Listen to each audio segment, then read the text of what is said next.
Right now at 6, Joplin SWAT teams block roads and deploy armored vehicles in the Easttown neighborhood Saturday evening. It's a cold start to our work week. Sorry, I can't talk right now. Cold temperatures will linger around, but I'll have a look at your forecast coming up. Plus, a fire in Neosho destroys a house. Authorities call it a total loss. The 4 states' most watched news starts now. Good morning and welcome to the KOM Morning News. It's 6 a.m. I'm Samantha Walker. And I'm Donald O'Keefe. Good morning. Good morning. Happy Monday. I hope everybody's had a great weekend so far. I know I did. Yesterday afternoon, as it started to get a bit cold, my cat just didn't want to leave the pile of blankets it had just claimed in the living room. I think a lot of people's pets are starting to get in that phase right now because temperatures have dropped. Yes, they certainly have. I mean, my cats do the same thing. They're all hiding because it's so cold. Maybe the reason why I can't talk in front of the green screen this morning is because I'm so cold. I'm just like chittering and I can't communicate correctly. You know, those seasonal allergies are hitting with those temperature changes. Yes, definitely. I mean, I'm starting to feel it too. And you guys are going to feel it this morning as you're walking out the door. Let's take a look at downtown Pittsburgh. The sun is starting to slowly peek its head over the horizon. Sunrise is going to be any time now. However, it is going to be cold this morning. Very deceiving. Clear skies, but very deceiving when it comes to the temperature. 7th and range line, again, nice clear skies, but colder. Everybody's starting to get out the door, do their morning routine. They're probably putting on every single jacket they have in the house because of how cold it's going to be. Range line I-44, you guys are getting a little bit busier. Not too bad, though. Right now, we do have a freeze advisory that is going to be expiring today at 9 a.m. for the northwestern part of Oklahoma and Benton County in Arkansas. So definitely cold as you're getting out the door. We do have a little bit of fog in Nowata and Veneta, just a little over 9.5 miles of visibility. That's not too bad, but most of the area looks pretty good as you're getting out the door and driving. However, the temperatures. This is the big story of the morning because it is feeling pretty cold. We're seeing upper teens to mid 20s across most of the area. 22 in Joplin. Sedan is 24. Independence 23. Bentonville 23 degrees as well. So feeling really cold. And to feel like temperatures are not any better. Low teens to mid-teens, maybe a little bit upper teens across the area. Neodesha, 11 degrees, Iola, 11 degrees. It's feeling really cold this morning, and that's because of these northwesterly winds that are lingering around that came in through the weekend. But those eventually will start to shift by the time we get to the afternoon, as we can see by about 6 o'clock. It'll start to shift and things will start warming up through the week. So 21 degrees out the door for the school bus, 36 degrees by lunch and recess, 41 degrees is going to be our high as you're heading home. And that's pretty much as warm as it's going to get today, 41 degrees, even though it's going to be sunny skies. But I'll have a look at your full forecast coming up. Donald, thanks. Joplin SWAT served a warrant Saturday evening in the Easttown neighborhood. Officers blocked roads around the 900 block of East Valley Street as SWAT arrived with armored vehicles and issued bullhorn announcements. Joplin police say the warrant was part of an ongoing investigation. Several people were detained from the home, but it's unclear if any were arrested or charged. SWAT cleared the scene around 7:20 and detectives remained on site to continue the investigation. A fire in Neosho on Friday destroys a home. Authorities call it a complete loss. Just after 4 a.m. Friday morning, authorities were alerted to a structure fire on Opal Lane, southwest of Neosho. The residence was reported to be vacant. Neosho Rural Fire and Goodman Fire responded.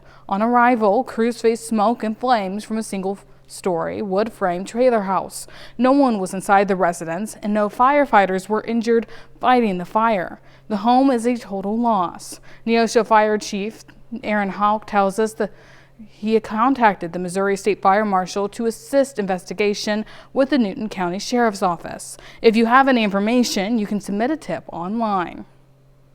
The Knights of Columbus and Girard hosted their annual farm toy show.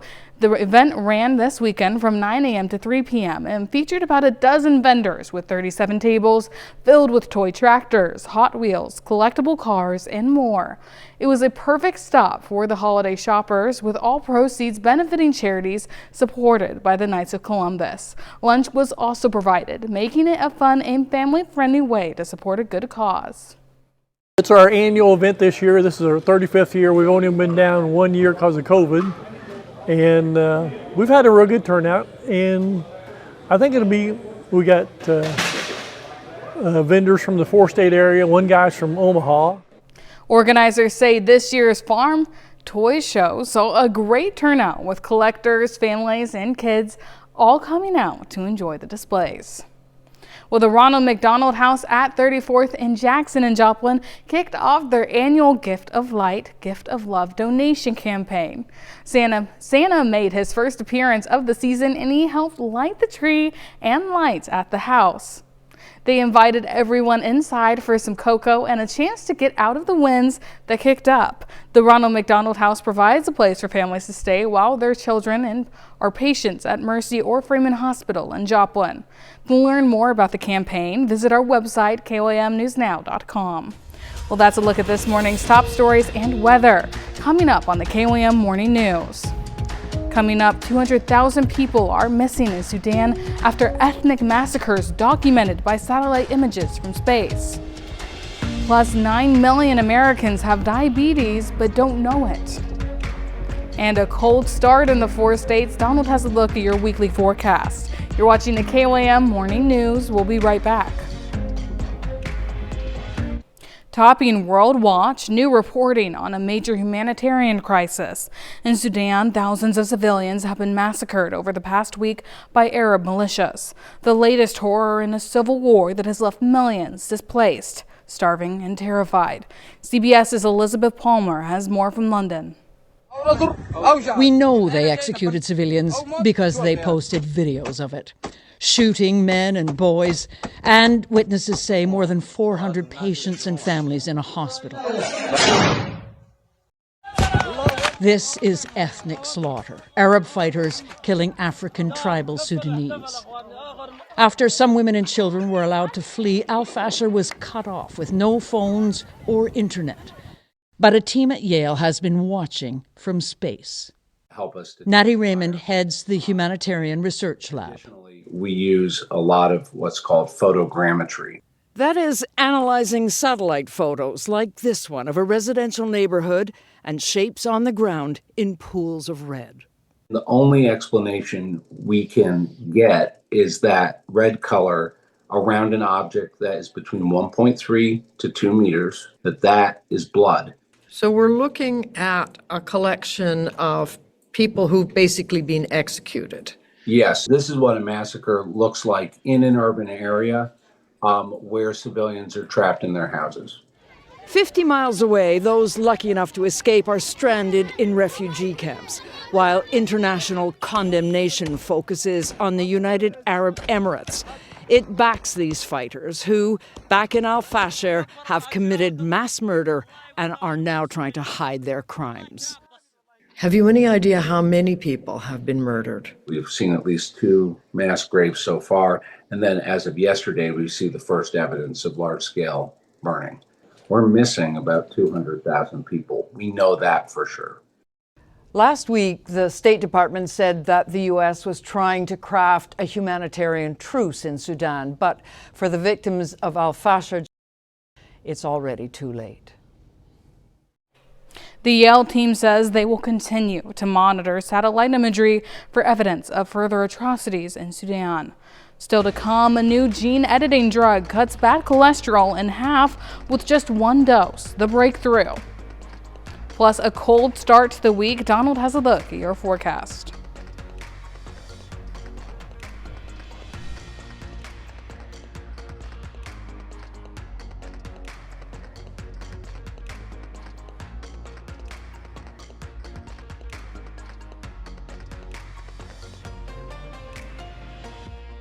Well, welcome back. Lori Langley joins us today to share her recipe for salted caramel cheesecake cookies, which sound just perfect for fall. Right, and boy, it's I don't know if it's fall or winter already out there this morning, but yes. Man, it's hit us like a ton of bricks today. So it's going to be a good day to get in the kitchen, turn on the oven, feel all those kind of warm winter vibes, and this is going to be a great recipe for that. So we're going to start with a pretty simple cookie dough, nothing out of the ordinary.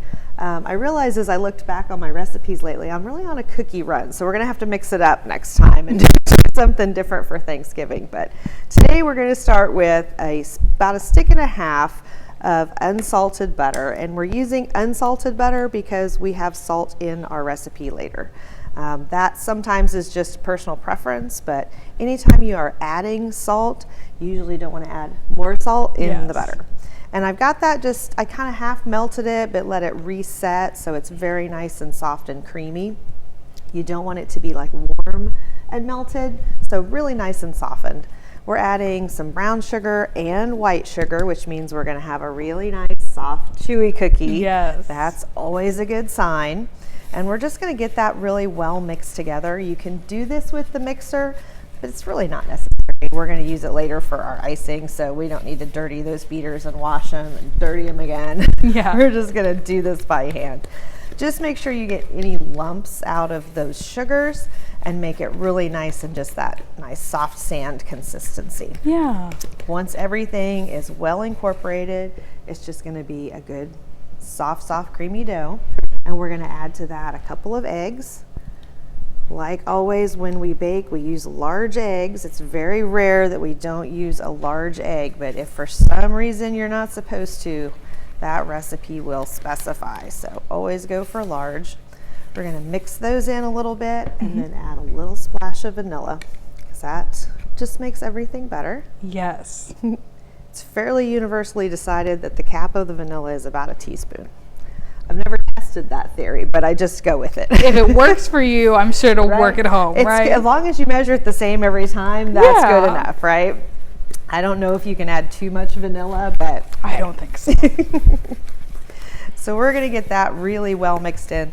It may be a little separated at first. You want to make sure those eggs are kind of broken up and really tied together. And then we set our wet ingredients aside for just a second. And our dry ingredients in my most beautiful Tupperware here is just some flour. But to that, I have already measured out a little bit of baking soda, a little bit of baking powder, and that salt. So we're going to add that to our flour, and we want to just mix it together a little bit. We could put the lid back on this, but I didn't leave it setting on the counter. So we'll just be very gentle and mix this Yes. back in. But you just don't want to leave those small ingredients in a clump. You never want to get a little bit of baking powder or baking soda lump in there. That's not a good look. So we'll put about half of that in there, and we'll take our time and get this well mixed together. Again, it's just best to do this by hand. It's a little less messy Yeah. than if you, well, sometimes we can still make a mess. I'm really good at that. And we're going to go about half and then mix half. After our dry ingredients on that part are mixed together, we've got a couple more really good additions. But what makes this our cheesecake is we start out with this really yummy, chewy graham cracker cookie, and then we add kind of a cheesecake icing. Little extra toppings to dress it up. You guys know I never leave well enough alone. So when we come back, we'll get all of those yummy things put together and show you the final product. Well, thanks so much, Zoe. We're excited for it. We'll be right back.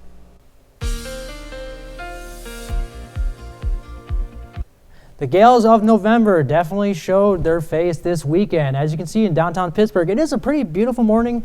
The sun is starting to come up. However, it is deceiving because it is on the colder side. 7th and Range line, you can see people are starting to get out, get their morning routines going, get their coffees, because they're definitely going to need it because, like I said, it's definitely chilly out there. Range line and I-44 getting on the busier side. But driving conditions aren't too bad at this moment. If you look at our fog tracker, good driving conditions, even though it is cold. So if you are driving, though, there could be some ice on the roads. Just be careful of that. Just make sure you're driving smart. All right, but there is a freeze advisory at this moment, mostly for northwestern Oklahoma and Benton County, Arkansas, and that will expire by 9 a.m. We finally start warming up a little bit through the day. But, however, is it the north wind you've been feeling? It definitely is. Look at those northwesterly winds starting to really bring in that cold Arctic air to our area, and that will linger through the day. All right, so noon today, we're going to see those northwesterly winds, clear sunny skies, even though it's going to be on the colder side. By the time we get to about 4 o'clock and into the evening time, those northwesterly winds are going to start shifting from the south, and eventually that will be bringing in some warmer air by the middle part of this week. But it's still going to be a little bit on the chillier side for tomorrow. Not too bad as it is today. maybe upper 50s. But it is going to be windy as well. You can see those wind bars are really going to start coming in. That's because of the temperature change and also the pressure change as this system is going to start pushing out by tonight into tomorrow. So tomorrow at noon, you can see those winds are going to be coming out of the southwest pretty strong. It's going to be very gusty, but partly clouded skies, still mostly on the sunnier side, despite it being a little bit windy for tomorrow. Well, let's take a look at our temperatures right now. We're seeing temperatures from the upper teens to the mid-20s. You can see Neodesha at 19 degrees, Joplin 22, Miami 25. So it's definitely feeling very cold as you're getting out the door, and the feel like temperatures are no better. We're seeing low teens and mid to upper teens as well. So Neodesha, like I said, and you guys are 11 degrees. It feels like 11 degrees, 12 degrees in Parsons, and Joplin at 14. So it's feeling cold. Make sure you guys are putting on your jackets. Make sure you kids are having your jackets on because it's feeling pretty cold out there. It's not too windy, luckily, but the feel like temperatures are definitely not something to mess around with. All right, so we're not going to warm up that much through the day. 8 a.m., 23 degrees. Even though it's going to be sunny skies, we're only going to get up to 32 degrees at 11 a.m. And then our high for today is only going to be about 41 degrees despite it being sunny. And that's going to be about the 2 to 4 o'clock hour. 3 o'clock hour, say, is when we're going to reach that high. Again, northwest winds, 5 to 10 miles an hour, so luckily it's not as windy, but the winds are going to pick up tonight though, but we are going to cool down back to below freezing, 35 degrees at 6 p.m., getting down to our overnight low of 29 degrees, and those southwest winds are going to start picking up 10 to 15 miles an hour, gusting to 25 miles an hour, so there might be more of a wind chill tonight. However, the freeze is still sticking around, so for tonight, our overnight low is 29, so that means there will be a hard freeze as you're waking up, so you're going to definitely need that scraper for tomorrow. All right, so our 10-day, 41 degrees for today, 58 degrees for tomorrow, and then by Wednesday, you can see it gets up to 69. It really starts to warm up as that front starts to push out. Those southwesterly winds are going to start bringing in possibly those 70s again through the rest of the work week, but another front is coming in on Saturday that could bring temperatures back down, not as cold, but to the mid-50s. That's a look at your full forecast. Here is Sam with Health Watch. Thanks, Donald. A new gene editing drug could help lower high cholesterol levels. It's a small study. In a small study of 15 people, one dose cut bad cholesterol and triglycerides by about half, both of which contribute to heart disease. Researchers say side effects were minimal, and the one reported death was unrelated to the treatment. Larger clinical trials are now being planned. The study was published in the New England Journal of Medicine and presented at the American Heart Association's annual meeting. Chronic kidney disease is on the rise worldwide. An NYU Langone health study found 1.5 million people died from the condition in 2023. That's an increase of 6% compared to 30 years ago. It's now one of the top 10 causes of death worldwide. Chronic kidney disease is often underdiagnosed, but when caught early, it can be treated with medications and lifestyle changes. More Americans, especially Black Americans, are dying before they can access their Medicare benefits. Researchers from Brown and Harvard University found premature deaths among adults ages 18 to 64 rose 28% from 2012 to 2022 among white Americans and 38% among Black Americans, highlighting disparities in health care. U.S. life expectancy has been falling for the last decades. Patients who become short of breath after being admitted to the hospital are 6 times more likely to die. Researchers in Boston say nurses and doctors in the ER routinely ask patients how much pain they're in, but their new study suggests shortness of breath is a bigger indicator of who needs care the most, and the medical workers should ask patients about breathing discomfort first. Consumers could soon pay less for popular weight loss drugs. The Trump administration announced new deals with Eli Lilly and Novo Nordisk, making some of their medications available for as low as $149 a month.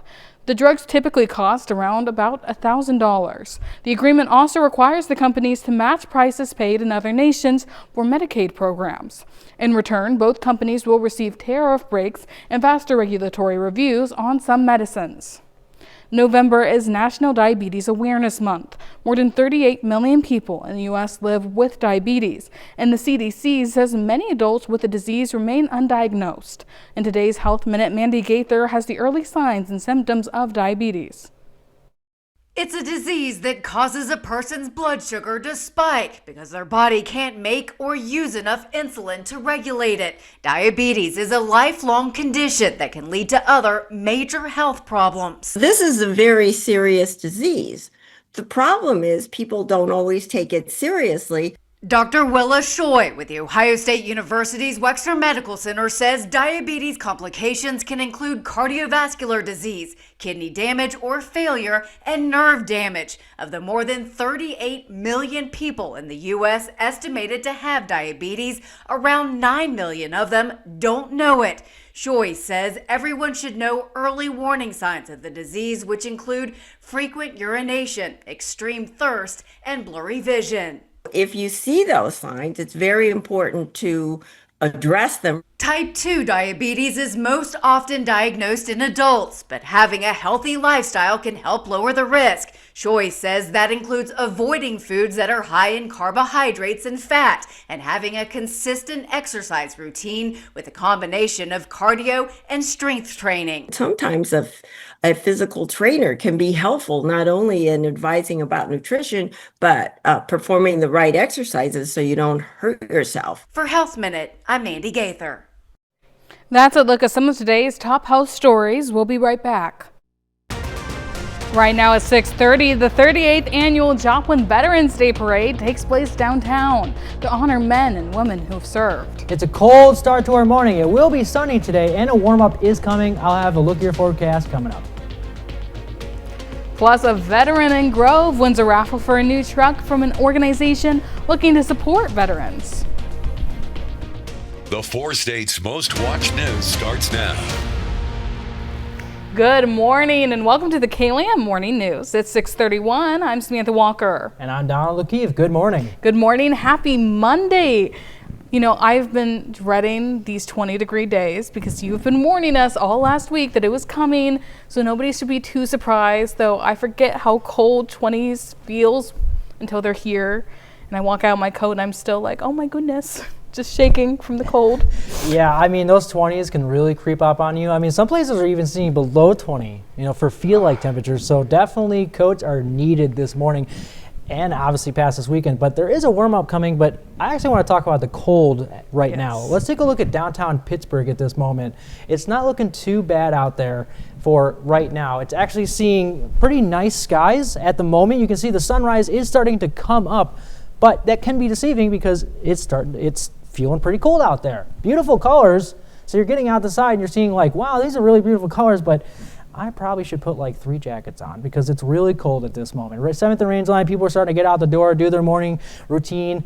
Range Line 944, not too bad at this moment either. Like I said, if you're driving out there, it looks pretty good, but it's still on the colder side. But right now there is a freeze watch, mostly for the northwestern part of Oklahoma and Benton County there in Arkansas, and that will expire at 9 a.m. when we eventually start warming up this morning. But our fog tracker looks pretty good. Like I was saying, driving conditions aren't too bad at this moment. Pretty good visibility, but there still might be some possible ice on the roads, so just be careful as you're getting out the door and driving to work or doing anything that you do in your morning routine. All right, this is the big thing, is our temperatures this morning are in the upper teens to mid-20s. You can see there in Neodesha, 19 degrees, Parsons 19 as well, 25 in Miami, and 27 in Grove. So we are not above freezing. We're not going to be above freezing for quite a while. And this is the thing, our feel-like temperatures are freezing out there. Independence feels like 11, Iowa at 11, Joplin at 14 degrees, pretty much lower teens, not really hitting those that 20s just yet for how it feels. And the reason why is because we're having those northwesterly winds. It's bringing in that cold Arctic air, and that's going to linger around through the day, even though it's going to be on the sunnier side. But eventually we'll see a shift from the northwest winds to the south as well. However, if your school day, 21 degrees out the door, 36 degrees for lunch and recess, and our 41-degree high is going to be as you're heading home. So clear sunny skies, but only warming up to 41 degrees for our high. But I'll have a look at your full forecast coming up. Donald, thanks. The 38th annual Joplin Veterans Day Parade took over downtown this weekend, drawing hundreds to the heart of the city to honor local veterans. Versa Canines for Vets, a veteran-based organization in Northeast Oklahoma, held a raffle to give away a pickup truck. The raffle was open to the public, but the winner ended up being none other than a fellow veteran. The recipient of the truck, Aaron Webb, says winning the vehicle was an amazing and unexpected surprise. Well, in Independence, Missouri, a group of quick-thinking third graders went from having an ordinary reading lesson to watching a real-life rescue. They alerted their teacher after they spotted smoke coming from a home nearby. As Brian Johnson reports, what happened next not only saved a dog's life, but also turned into a fire safety lesson. You can still see the aftermath of this fire where we are standing right across the street from the school. The roof is tarped, the front is boarded up. In Independence at Thomas Hart Benton Elementary School, Independence Fire Department Station 4 visits Mrs. Hudson's third grade classroom. So if something goes wrong and you need help, call 911, right? They show off their gear. It helps us from getting cuts, tears, and burns, and on the inside of this, real quick, this protects us from heat. They want everyone to be comfortable and come toward them should there ever be a fire. Last Thursday, something unexpected happened during reading class. I looked out the window and I see the house is on fire. And I decided to report it to Miss Hudson. There was smoke coming out everywhere. Actually, as they were showing me, the front window blew. So I picked up my phone, I called 911. Thankfully, no one was home. Fire crews rescued a dog from inside the house and gave the pet oxygen. The dog was kind of lethargic at first, and then towards the end, he was wagging his tail and super happy. So it was a really cool moment for my kiddos. Everyone's glad the dog survived. Happy and after that defeated peanut butter. The students saw the fire from beginning to end. It was a real-world education right in the classroom. This is truly about humanity, right? What it means to step up and do something to help out your fellow neighbor. This is one of our favorites called a Halligan. Now all the third graders are familiar with the gear. And in a fire, they know to get out and call 911. That's a look at our top news stories coming up this half hour on the KOAM Morning News. A federal judge rules the Department of Education violated employees' First Amendment rights by using their email to blame Democrats for the shutdown. Plus, flight cuts due to the government shutdown and UPS plane crash could impact package deliveries closer to the holidays. We'll have the latest. You're watching the KOAM Morning News. In Consumer Watch, a judge says the U.S. Education Department violated the First Amendment rights of some agency employees by tinkering with their email. The department arranged to send out of-office email messages on behalf of furloughed employees that blamed Democrats for the government shutdown. The ruling Friday from a U.S. district judge said the department unconstitutionally infringed on employees' speech rights. The judge adds political officials are free to express their opinions, but, quote, they cannot use rank-and-file civil servants as their unwilling spokespeople. It's the latest court rebuke of controversial moves by the Trump administration. The government shutdown is now the longest in U.S. history. The FAA reduction in flights across 40 major airports due to the government shutdown could have an impact on air cargo. It comes at the same time UPS and FedEx grounded their McDonnell Douglas MD-11 aircraft after a UPS plane crashed in Louisville, Kentucky last week, killing at least 14 people. Logistics companies say the issues shouldn't affect the delivery of packages at this point, but that could change closer to the holidays. And grocery prices may be higher these days, but expect your Thanksgiving meal to be a little cheaper. Costs have dropped 2 to 3% this year, according to a Wells Fargo analysis. Consumers buying store brand should expect to pay about $80 for a Thanksgiving meal that will feed 10 people. According to the financial services company Empower, the analysis shows brand names will push the cost up about $15. Millions of people who rely on food aid are now stuck in uncertainty, as the U.S. Department of Agriculture is now telling states to stop full food stamp benefits. The agency's new directive, issued Saturday, warns of serious consequences for states that ignore it. States were also told to immediately undo steps taken to issue full benefits for the month of November. A Supreme Court order late Friday paused a lower court's mandate for full payments.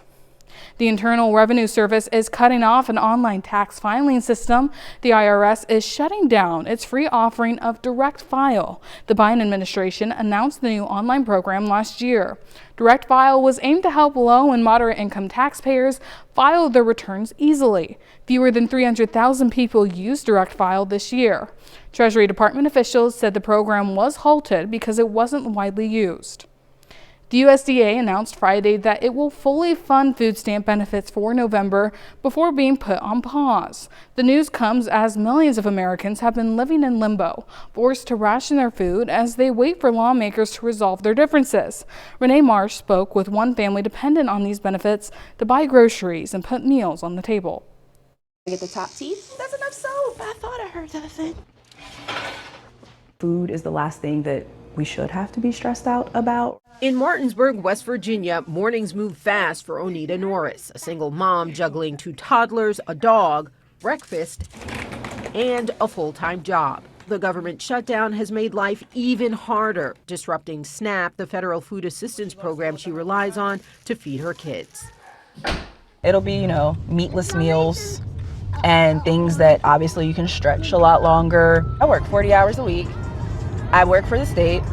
And I am on government assistance because I am still not making ends meet, unfortunately. It hurts because it's like I don't want to be on it, but I need it. Norris earns $2,800 a month. Rent, for instance, $1,475. After paying bills, she's left with barely $100 for gas and anything else. SNAP, also known as food stamps, added $265 a month to her budget for food. What is the difference of having this $265 versus not? Rather than myself having like a full plate of food along with my kids, I'm making sure that they have a full plate of food and their bellies are full, and I may have either less or I may not eat what they are eating just for the sake that they are getting enough. So mom's having to sometimes skip a meal or curb. Yes. Yeah,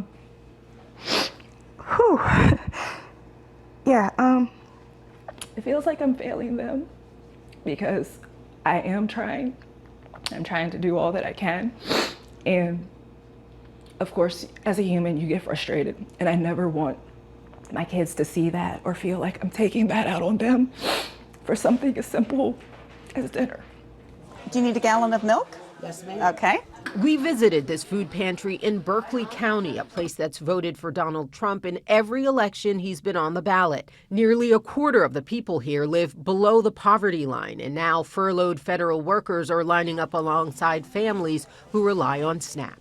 You could see how busy we are. Our waiting room is filled up. We doubled our typical weekly amount of households. A judge Thursday said the administration should resume paying the benefits in full. Friday morning, the Trump administration appealed that decision, but by Friday afternoon, the administration said it would pay states the full SNAP payments. Mama's improvising because I don't want to use up all of y'all's milk. Families like Norris's are now waiting for the balance to show up on their cards. I just don't understand how we've come to a point where we're using food in politics and being essentially political pawns. President Trump asked the Supreme Court to block the lower court ruling that required the administration to fully cover the food stamp benefits. As far as when SNAP recipients will officially receive their funds, that will depend on what state they live in. Some states may need a little bit more time, but some people could have already received those funds and have them loaded on their accounts. Well, that's it for Consumer Watch, and now here's Donald with a quick look at your forecast. It's a cold start to our work week. However, a warming trend is coming by the middle part of this week.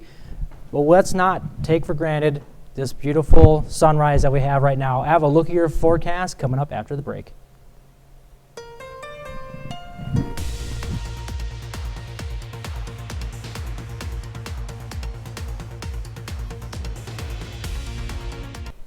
Well, it's the absolute best part of the morning. It's when we get to celebrate some birthdays and anniversaries. We're starting off in Oswego, Kansas, where Jalen Brooks Wallen is celebrating birthday number 5. Happy birthday, Jalen.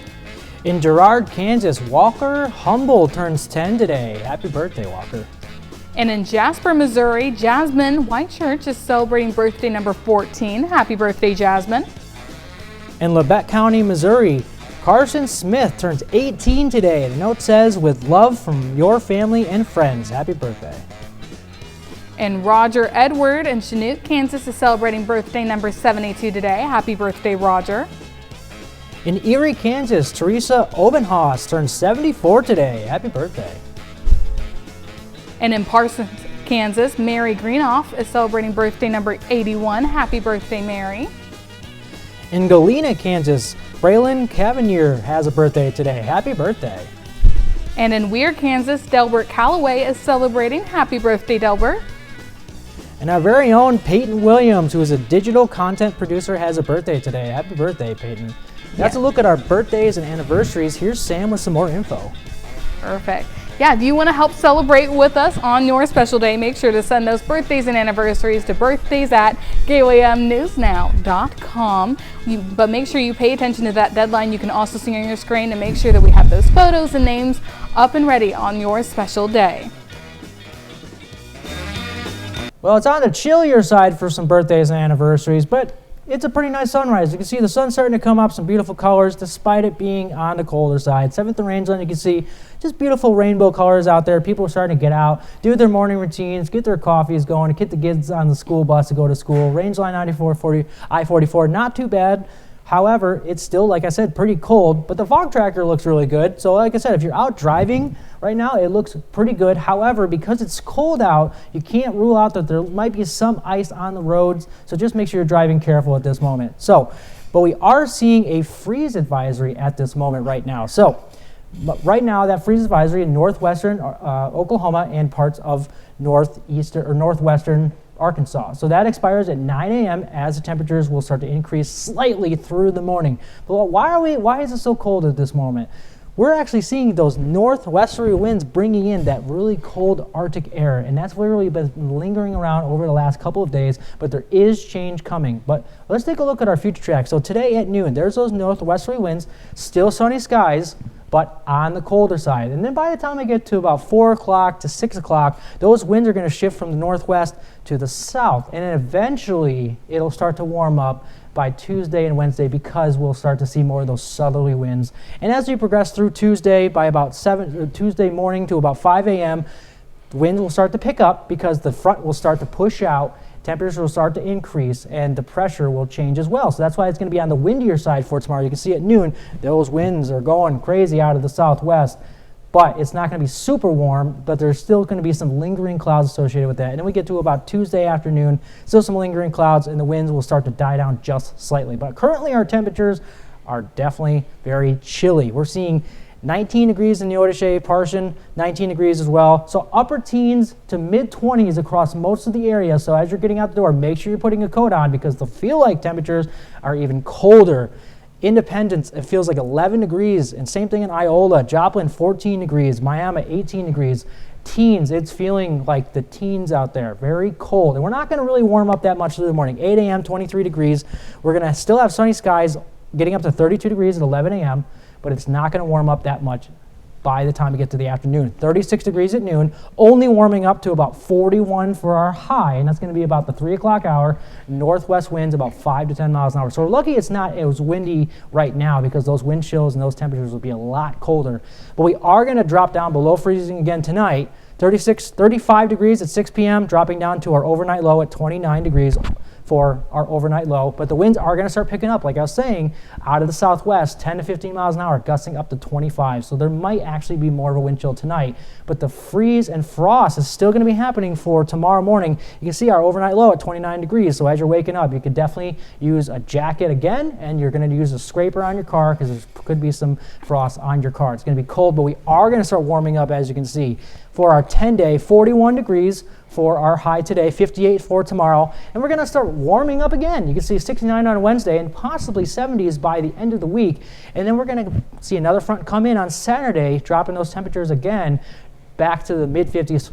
So it won't be as cold. But that's a look at your forecast. Coming up when the KOAM Morning News switches over to Fox 14, a veteran organization in the Northeast Oklahoma raffles off a pickup truck and a fellow veteran wins.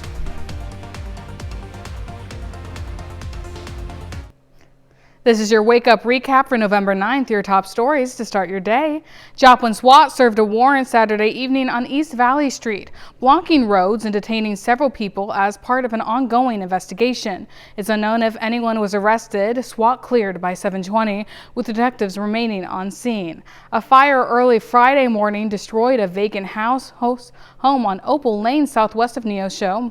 No injuries were reported, but the house is a total loss. The cause is under investigation, and anyone with information is asked to submit a tip. That's a check of today's Wake Up Recap. It's going to be a pretty cold one as you're waking up this morning, only seeing 23 degrees at 8 a.m., warming up to 32 degrees at 11 a.m., even though it's going to be sunny skies. We're only going to get up to about 41 today.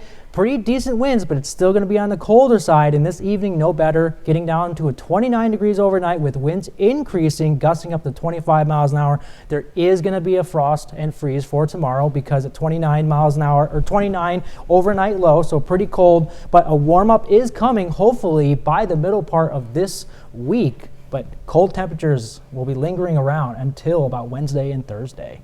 Perfect. Well, sounds great, Donald, even if I'm not excited for the little bit colder temperatures.